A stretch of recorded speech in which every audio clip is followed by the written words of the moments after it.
Bienvenue dans Et si on avançait, le podcast qui te tire vers le haut. Je suis Marielle, consultante en organisation et en productivité, et ma mission est de t'aider à gagner en efficacité au quotidien. Dans ce podcast, je partage avec toi chaque semaine des conseils et des astuces, mais aussi quelques réflexions afin que tu puisses gérer au mieux cette belle ressource qui est ton temps et enfin avancer sur les projets qui te tiennent à cœur.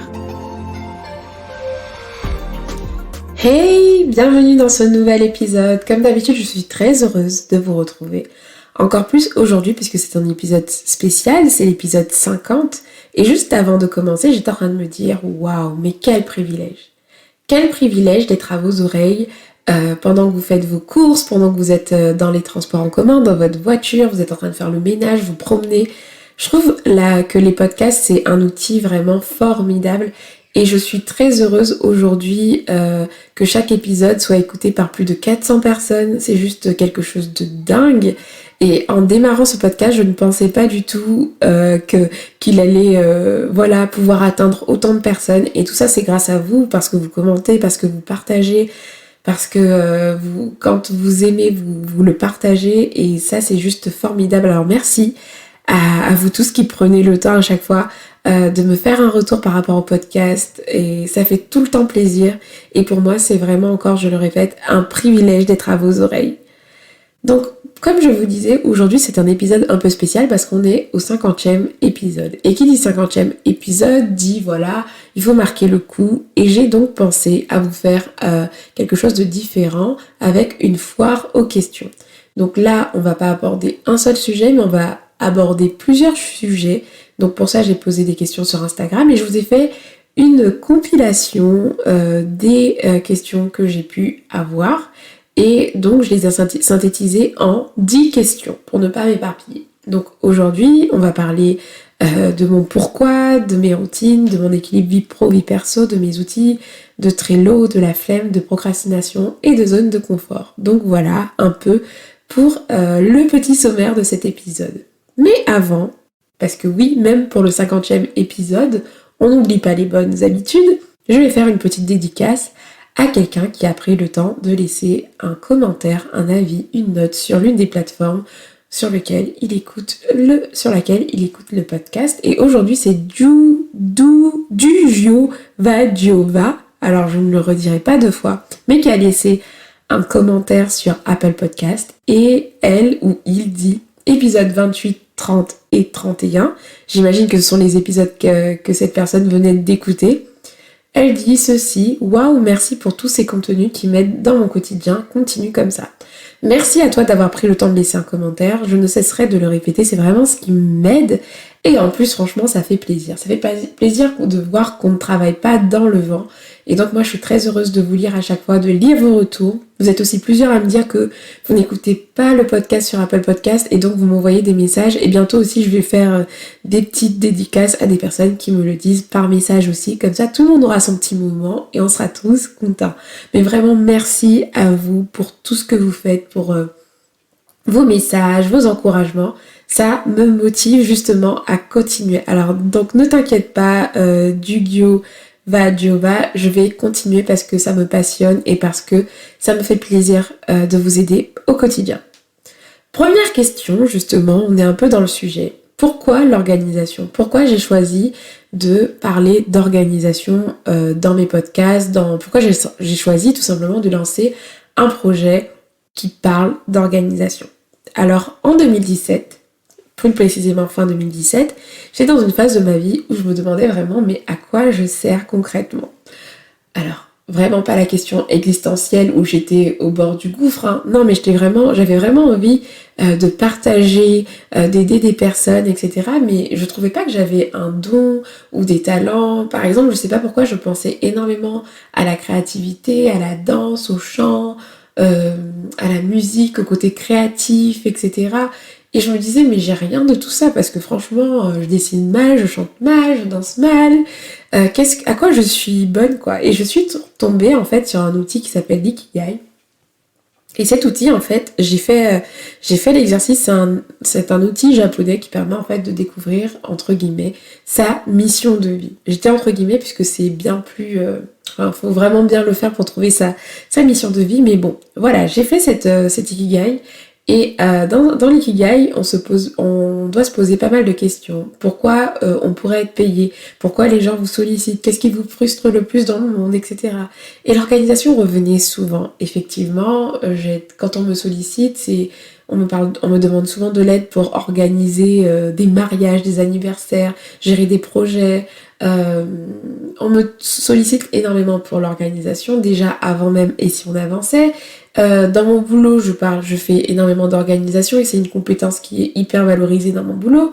Enfin bref, l'organisation revenait souvent. Et donc, je me suis dit, waouh, en fait, j'ai eu une vraie révélation et un réel déclic et je me suis dit, mais oui, ma passion, c'est l'organisation. Et c'est vrai parce que depuis que je suis toute petite, j'aime être organisée, j'aime beaucoup anticiper.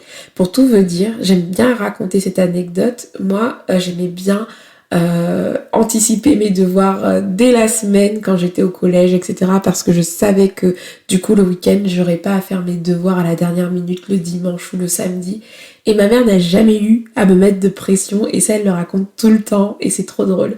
Parce que j'ai tout de suite compris en fait que l'organisation, ce serait un bon partenaire de vie pour gagner en sérénité et puis réussir à me dégager du temps pour ce qui me tient à cœur. Donc quand j'étais petite, c'était pour regarder des dessins animés ou aller chez mes cousins et cousines.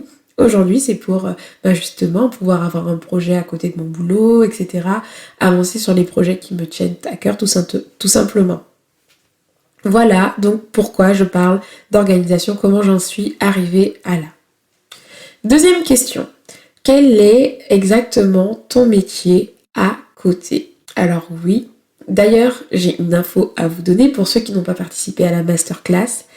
Sachez, voilà, que je n'aurai à partir de la semaine prochaine, donc à partir du 20 octobre exactement, je ne serai plus salariée. En tout cas, je ne serai plus dans mon emploi actuel. Tout simplement parce que j'ai donné ma démission il y a 3 mois pour tenter déjà premièrement l'aventure entrepreneuriale, mais également pour prendre du recul parce que je fais énormément de choses. Et j'ai créé ma société avec Et si on avançait, j'ai commencé à faire des coachings, des accompagnements, des formations. Et vraiment, j'ai vraiment envie de tester cette aventure à temps plein. Et donc, j'ai pris la décision donc de démissionner et de tester l'aventure entrepreneuriale à temps plein. Ou je sais pas exactement quelle forme ça va prendre. Peut-être que je ne serai pas totalement à temps plein sur Et si on avançait, mais j'avais besoin de mettre un point final à mon salariat actuel pour, voilà, me dire ok, je commence un nouveau chapitre aujourd'hui. Alors ça fait très peur, mais voilà, au moins vous le savez. Donc qu'est-ce que je faisais à côté? Qu'est-ce que je fais encore aujourd'hui au moment où j'enregistre ce podcast? En fait, je suis responsable qualité et gestionnaire des risques. Donc un responsable qualité, c'est quelqu'un qui est recruté par une entreprise pour les aider à piloter des projets de certification. Les certifications, vous savez, sont les certifications ISO. Lorsque vous voyez, voilà, dans l'aéronautique, il y a beaucoup de certifications. Ce sont des démarches en fait qui sont faites par des organismes externes et qui viennent tout simplement valider les procédures dans les entreprises. Est-ce que toutes les choses sont bien aux normes? Est-ce que les procédures sont bien respectées? Et donc moi, mon métier au quotidien, c'est de piloter ce projet de certification, de faire vivre la démarche d'amélioration continue. Donc on est un peu dans l'organisation, c'est pour ça que c'est pas complètement non plus déconnant que je me dirige vers ça, parce que ce métier, c'est énormément d'organisation, puisque je coordonne au moins une quinzaine de managers dans leur mission qualité. C'est beaucoup de procédures, donc je fais plein de process, je formalise pas mal de choses, on crée des procédures, je fais des audits, donc je vérifie si les procédures sont appliquées. Voilà grosso modo à quoi consiste mon métier.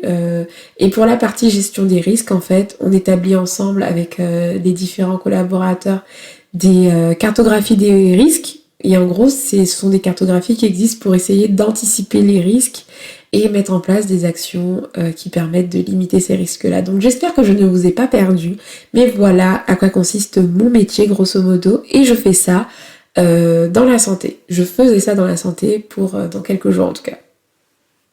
Troisième question, quelles sont tes routines? Oh là là, Mes routines. Alors j'en avais plein il y a un mois. Et franchement, le lancement de ma formation a tout fait basculer. Et du coup, on est là pour être honnête.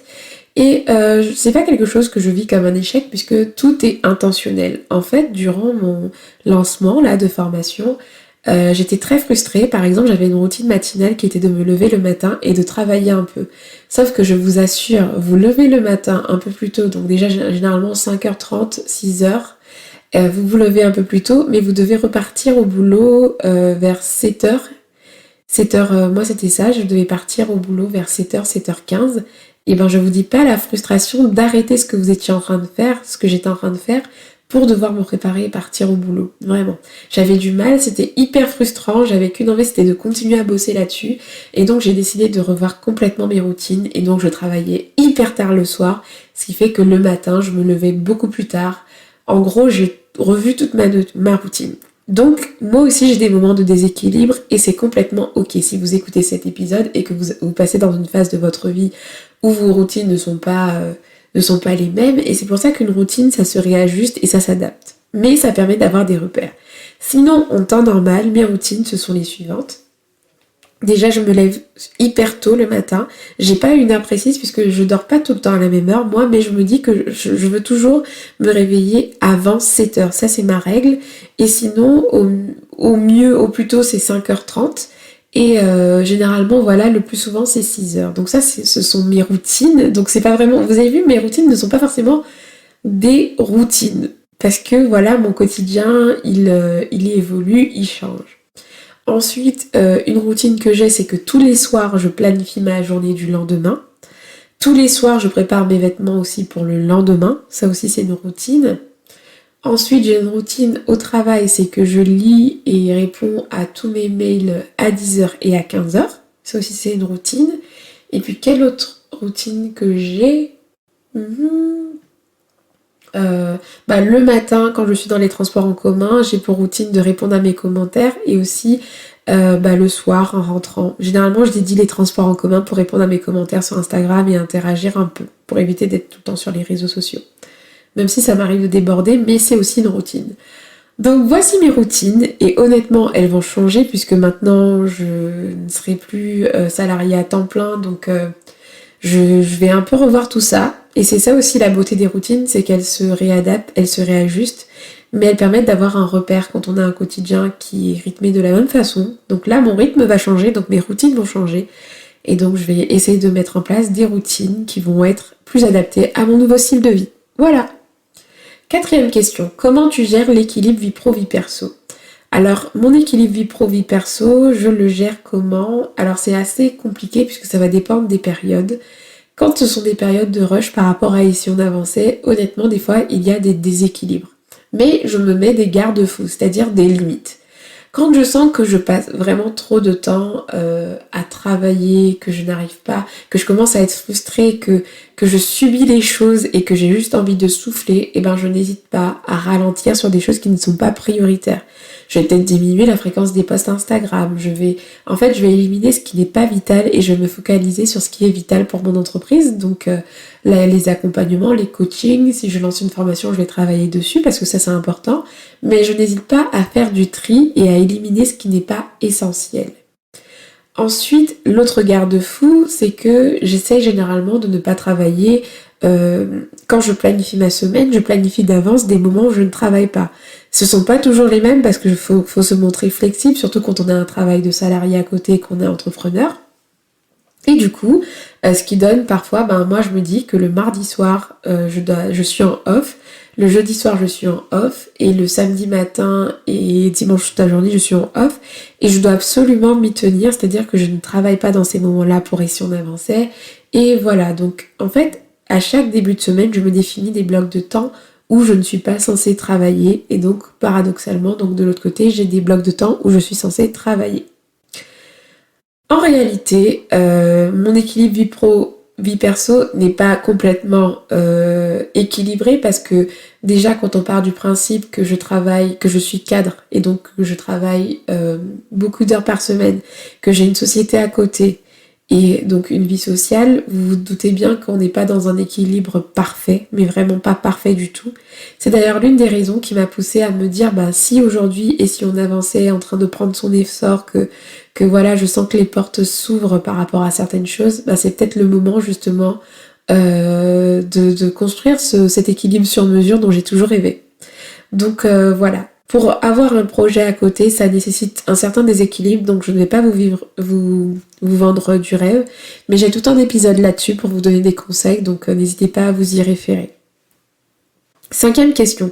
Quel outil tu utilises pour planifier tes journées? Alors en ce moment, j'utilise une application de to-do list parce que j'ai pas de nécessité forcément à planifier avec la méthode du time blocking, donc à des horaires précis, tout simplement parce que je me mets pas beaucoup de tâches par jour, sachant que je suis au boulot toute la journée et que au boulot j'ai une organisation complètement différente. Donc dans ma to-do list, j'ai généralement 2 tâches qui sont liées à et si on avançait ou un peu plus parfois. Et donc ces tâches-là, je les mets dans une application que je viens de découvrir et que je suis en train de tester qui s'appelle Minimalist. Donc c'est une to-do list minimaliste. Et sinon, en temps normal, quand j'ai des journées chargées comme les samedis où je travaille beaucoup sur et si on avançait, j'utilise Google Calendar ou j'utilise la méthode du time blocking. Donc c'est quoi time blocking? C'est que je cale dans mon agenda des blocs de temps avec l'intitulé des tâches et comme ça je sais à quelle heure je fais la tâche X ou Y. 7e question. Ah non, mince, j'allais zapper. 6e question. Quel outil tu recommandes pour s'organiser? Alors les outils, il en existe des tonnes. Je vous conseille d'avoir des outils vraiment qui correspondent à vos besoins. C'est d'ailleurs pour ça que dans la formation CMPO s'organiser pour avancer, je ne vends pas un outil particulier. Je précise chaque outil pour qui, pourquoi et comment parce que j'estime que ça va vraiment dépendre de vos besoins. Mais sinon, en termes de généralité, il vous faut un outil pour pouvoir planifier vos journées et un outil pour gérer vos tâches.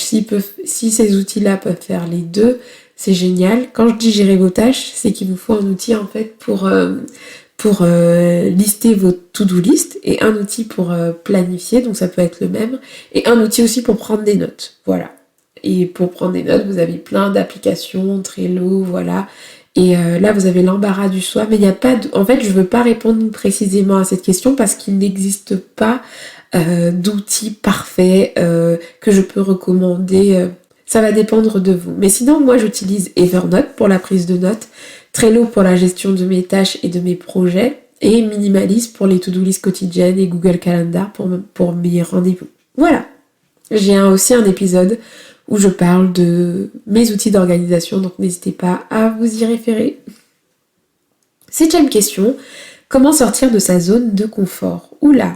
Alors moi, c'est vrai que je sors énormément de ma zone de confort. D'ailleurs, c'est un terme que je ne veux plus trop utiliser puisque finalement, la réalité, c'est pas qu'on sorte de notre zone de confort parce que c'est un peu dur, alors qu'en réalité, on étend sa zone de confort. C'est-à-dire que ce qui était inconfortable avant pour moi le devient aujourd'hui parce que je suis sortie justement de ma zone de confort et j'ai étendu ma zone de confort. Exemple, faire une story face caméra, c'était quelque chose de difficile pour moi avant. Aujourd'hui, c'est la normalité. Certes, des fois, j'en refais plein de fois, mais aujourd'hui, c'est une normalité. Donc, comment sortir de sa zone de confort? C'est faire ce qui vous fait peur et ce qui est injustifié. Oui, parce que des fois, vous avez peur de certaines choses et c'est complètement justifié dans le sens où c'est lié à votre histoire, c'est lié à... Voilà, c'est un processus qui est plus long. Mais là, je parle des petites craintes qui sont injustifiées. Déjà, il va falloir reconnaître qu'une peur est injustifiée. Par exemple, la peur de se montrer, la peur de se lancer, la peur de faire votre passion, la peur... Tout ce qui est faux, en fait, tout ce que vous savez... quand vous avez une croyance qui est limitante, typiquement, je vous encourage à vous lancer le challenge de le faire. Si vous avez peur, par exemple, de vous montrer en story, montrez-vous en story petit à petit. Vous avez peur de parler de votre projet, parlez-en petit à petit. Et en fait, pour moi, sortir de sa zone de confort, c'est se lancer des challenges petit à petit, des petits challenges jusqu'à des gros challenges. Et ça va vous permettre d'étendre votre zone de confort. 8e question. Des conseils pour Trello. Oula, c'est une question tellement vaste. En fait, J'ai pas de conseils pour Trello, mais j'aimerais juste dire que Trello, c'est pas un outil miracle. Comme si vous n'en avez pas besoin, vous n'avez pas besoin d'utiliser Trello, c'est simple, c'est tout. Mais Trello, c'est un outil que j'aime énormément parce que tout de suite j'ai accroché avec le système de cartes. Moi, ce que je vous conseille, c'est que si vous vous lancez sur Trello, réfléchissez bien au tableau que vous voulez avoir. Donc les tableaux, pour moi, c'est un tableau par projet ou par objectif. Et ensuite, formez-vous à l'utilisation de Trello. Il y a plein de chaînes YouTube, il y a plein comment ça s'appelle, de sites internet avec des tutos sur Trello où vous pouvez apprendre quelques bases pour bien prendre en main l'outil et savoir comment vous pouvez vous débrouiller pour exploiter au mieux Trello, parce que Trello, c'est un bel outil, mais il est tellement flexible et il a tellement de fonctionnalités que des fois, on peut se perdre. Donc, conseil pour Trello, définissez bien quel tableau vous allez avoir, donc projet et objectif, et documentez-vous là-dessus avec des contenus gratuits pour commencer, ça suffit largement. Et voilà. 9. Question numéro 9. Comment gérer la flemme? Oula, comment gérer la flemme? La flemme, c'est quelque chose de très compliqué à gérer. Mais déjà, première étape pour gérer votre flemme, essayez d'identifier les flemmes qui sont vraiment des flemmes où vous savez que c'est votre cerveau ou la personne en vous qui veut vous tirer vers le bas qui est en train de parler, ou est-ce que c'est une vraie fatigue, un épuisement? Si vous êtes épuisé, franchement, écoutez-vous en fait. Mais si c'est une flemme Netflix en mode voilà, j'ai la flemme de faire ça et en fait à la place je préfère regarder Netflix ou faire quelque chose de complètement passif parce que j'ai vraiment la flemme, et il va falloir travailler sur différents points. Premier point, vous pouvez travailler sur le sens que vous donnez à votre tâche en fait. Est-ce que cette tâche elle a du sens pour vous? Donc si c'est quelque chose qui a du sens pour vous, rappelez-vous pourquoi vous devez le faire. Exemple concret, là on est lundi, j'enregistre ce podcast un lundi soir, j'arrive, il est 19h30 chez moi et il fait un peu froid. Honnêtement, j'ai la flemme. Mais qu'est-ce qui m'aide en fait à me poser devant mon ordinateur et à enregistrer cet épisode? Tout simplement vous. Vous et l'envie de vous aider, l'envie de faire quelque chose pour vous aider, l'envie de ne pas manquer à mes engagements, le fait que tout ça me passionne. Et du coup, alors ça a duré 2 secondes, mais je me suis dit, je pense que je vais le procrastiner et le faire demain. Et après, je me suis dit, mais non, si je le remets à demain c'est justement ma soirée off, et je vais devoir travailler au lieu de faire ma soirée off qui était déjà planifiée. Donc, je vais le faire aujourd'hui. Donc, la flemme, ça va vous suggérer de travailler sur votre autodiscipline, le fait de passer à l'action malgré la flemme, et sur le sens que vous donnez à ce que vous faites. Maintenant, si c'est pas une tâche qui vous emballe, donc à laquelle vous n'allez pas donner de sens, donc c'est de la paperasse, etc. Et c'est simple, c'est beaucoup d'autodiscipline, il n'y a pas de recette miracle vraiment, c'est vous discipliner à passer à l'action, même quand vous n'en avez pas envie en réalité. Voilà. Et 10e question pour terminer donc ce podcast numéro 50. Comment tu fais, Marielle, pour ne plus procrastiner? En fait, j'aurais dû les recouper puisque je réponds déjà un peu à cette question dans la question précédente, mais sachez que je procrastine toujours encore un peu, mais il y a une différence en fait, c'est qu'aujourd'hui je ne procrastine jamais à mes dépens. Toutes mes procrastinations sont soit volontaires ou soit réfléchies. Soit je procrastine quelque chose parce que je donne la priorité à quelque chose d'autre, soit je procrastine justement parce que je trouve que je suis hyper fatiguée en ce moment et donc comme j'ai justement anticipé, alors je peux me permettre de repousser ma deadline, mais je ne procrastine plus d'une façon passive en fait. C'est ça le piège, procrastiner passivement en fait, c'est-à-dire se laisser happer par la distraction, par la flemme et par plein de choses finalement, et ne rien faire de ce que vous aviez prévu de faire, et c'est ça le piège. Donc moi ce que je vous conseille de faire donc pour ne plus procrastiner, c'est déjà donner du sens à ce que vous faites, travailler votre autodiscipline, faites de votre mieux au quotidien, mais surtout prenez vos responsabilités, comme je le dis, se responsabiliser c'est hyper important parce que du coup des fois on va procrastiner mais d'une manière différente, c'est plus quelque chose que l'on subit en mode on est des gros bébés, on procrastine quelque chose et après on a envie de se cacher et puis on a honte. Non, là, on procrastine et on se dit, j'ai procrastiné cette tâche en conscience parce que j'avais ça à faire ou parce que voilà, aujourd'hui, j'étais pas bien.